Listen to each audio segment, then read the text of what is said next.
Assalamualaikum warahmatullahi wabarakatuh. Selamat pagi dan salam sejahtera buat kita semua.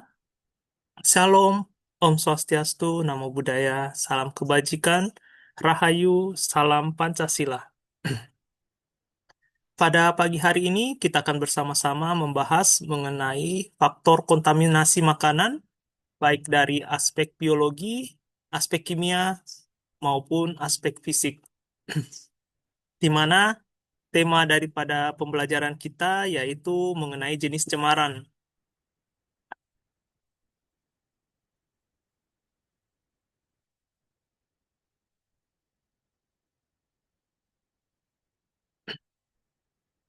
Nah, seperti yang kita ketahui, terdapat beberapa sumber kontaminasi yang ada dalam makanan itu sendiri. Yang pertama dari proses pengolahan pangannya sendiri yang dikerjakan oleh manusia maupun yang dikerjakan oleh mesin atau peralatan. Kemudian ada juga sumber kontaminasi itu yang berasal dari kemasan yang digunakan untuk membungkus produk atau makanan. Selanjutnya, terdapat juga sumber kontaminasi dari bahan bakunya itu sendiri, maupun dari sumber produksi yang menggunakan air, maupun peralatan-peralatan yang digunakan selama memproses atau memproduksi pangan tersebut. Selanjutnya juga terdapat sumber kontaminasi yang berasal daripada lingkungannya sendiri, di mana di lingkungan produksinya sendiri bisa jadi kurang bersih sehingga terdapat debu, kotoran, ataupun bisa diakses oleh hewan seperti serangga ataupun hewan pengerat. Jadi kita pada pagi hari ini akan bersama-sama membedah mengenai kontaminasi makanan yang berasal dari aspek biologi, aspek kimia, dan aspek fisik. Di mana secara umum aspek biologi itu merupakan cemaran yang berasal daripada virus, bakteri, kuman, dan sebagainya. Kemudian dari aspek kimia, sumber kontaminasi makanan itu bisa berasal dari bahan tambahan yang melebihi batas yang dianjurkan, kemudian zat-zat kimia yang tidak diperbolehkan, ataupun larutan berbahan kimia yang tidak dianjurkan.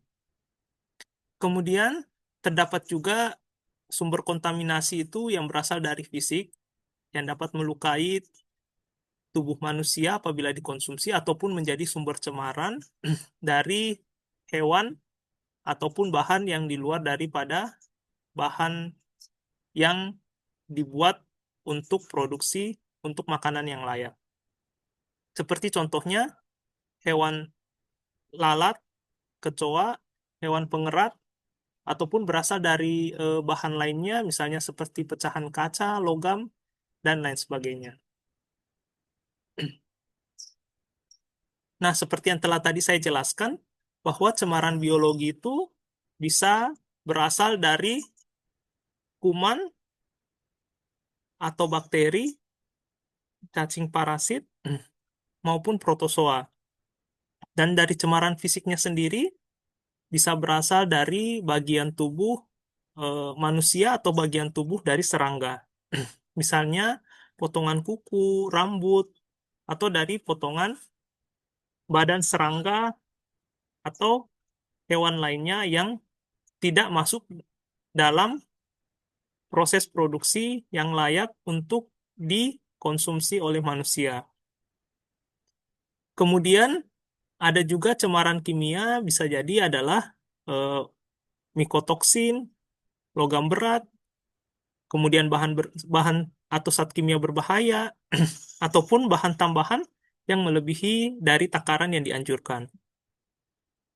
Nah, seperti yang kita ketahui, bahwa dari aspek biologi ini terdapat beberapa hal yang tentunya bisa menjadi sumber pencemaran, di mana yang pertama sendiri itu adalah jenis makanannya, di mana mikroba dapat dengan mudah dan cepat untuk bertumbuh pada ikan dibandingkan pada buah dan sayur. Kemudian tingkat keasamannya sendiri, mikroba lebih mudah dan cepat juga tumbuh pada produk susu dibandingkan produk yogurt. Dan dari waktu perkembangbiakan mikroba itu yang sangat cepat, yaitu setiap 20 menit, sehingga diperlukan proses pengolahan dan penanganan yang benar serta hati-hati. Kemudian, dari daerah produksi ataupun misalnya produk yang diproduksi itu memiliki tingkat kelembaban yang tinggi, bisa memudahkan mikroba untuk bertumbuh akibat kondisi lembab atau air yang ada pada produk atau lingkungan di sekitar produk. Kemudian, bakteri aerobik dan juga kapang atau jamur itu dapat bertumbuh dengan cepat di daerah atau lingkungan dengan oksigen yang tinggi. Kemudian secara umum, mikroba pada suhu berkisar 5-60 derajat Celcius atau yang kita sebut sebagai zona berbahaya, itu bisa dengan cepat berkembang biak. Sehingga mikroba baik berupa bakteri, kapang, kamir, ataupun virus dapat bertumbuh dengan cepat dan menyebabkan kerusakan pada pangan sehingga tidak layak untuk dikonsumsi dan bisa menyebabkan keracunan ataupun kematian. Selanjutnya, untuk aspek kimia, itu bisa berasal dari racun alami yang ada pada pangan itu sendiri, misalnya dari racun jamur, singkong, ataupun ikan buntal. Kemudian, cemaran itu bisa juga berasal dari bahan kimia yang ada di sekitarnya atau di lingkungannya, seperti misalnya limbah industri, asap kendaraan bermotor, maupun residu hasil pertanian. Kemudian ada juga penggunaan bahan tambahan pangan yang melebihi daripada takaran yang dianjurkan. Kemudian terdapat juga penyalahgunaan bahan berbahaya pada pangan atau produk yang akan dibuat, misalnya tidak diperbolehkan menambahkan boraks, formalin, rodamin B, atau metanil yellow. Kemudian bisa jadi terdapat cemaran juga akibat daripada pengolahan pangan itu sendiri, sehingga terbentuk L-akrilamida, asam lemak trans, dan benzoapiren. Selain itu, bisa juga cemarannya itu berpindah dari kemasan ke produk pangan kita karena penggunaan kemasan yang tidak sesuai, misalnya menggunakan kertas koran atau plastik yang tidak tahan panas. Kemudian, terdapat juga alergen dari produk atau bahan baku itu sendiri, misalnya dari kacang tanah, kedelai, kacang mede, ikan, krustase, dan sebagainya. Kemudian, dari bahan baku yang tercemar, misalnya bahan bakunya itu sudah memiliki residu pestisida, mikotoksin, ataupun berasal dari hewan itu sendiri karena penggunaan antibiotik.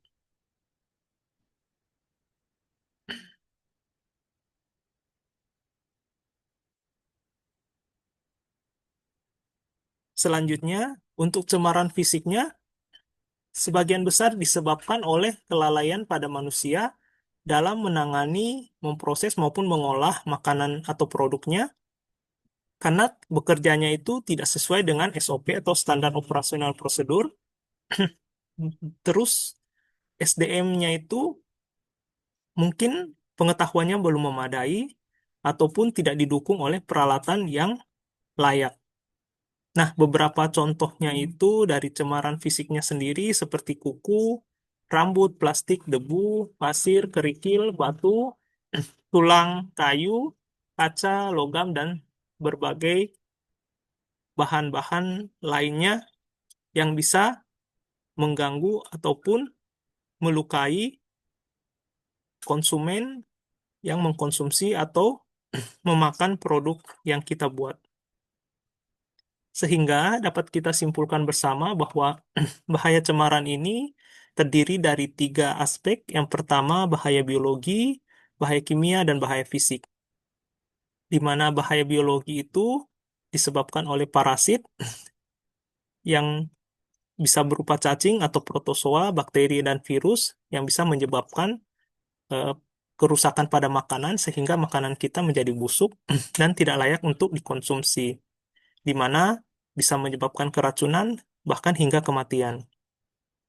Kemudian, bahaya kimia merupakan akibat daripada penggunaan bahan tambahan ataupun bahan yang tidak diizinkan ke dalam pangan itu sendiri, baik yang dilakukan oleh eh, karyawan secara sengaja maupun tidak sengaja, ataupun bisa dari bahan bakunya sendiri, yang tentunya dapat menyebabkan atau menimbulkan bahaya. Seperti misalnya mikotoksin yang diproduksi oleh jamur atau kapang tertentu. Kemudian dari bahaya fisik itu sendiri, di mana benda yang tidak boleh masuk ke dalam pangan, karena nantinya dapat melukai, mengganggu, bahkan membuat gejala-gejala yang akhirnya dapat mengganggu, bahkan memberikan efek bagi kesehatan di tubuh kita. Contohnya misalnya adalah helai rambut yang ada pada makanan kita.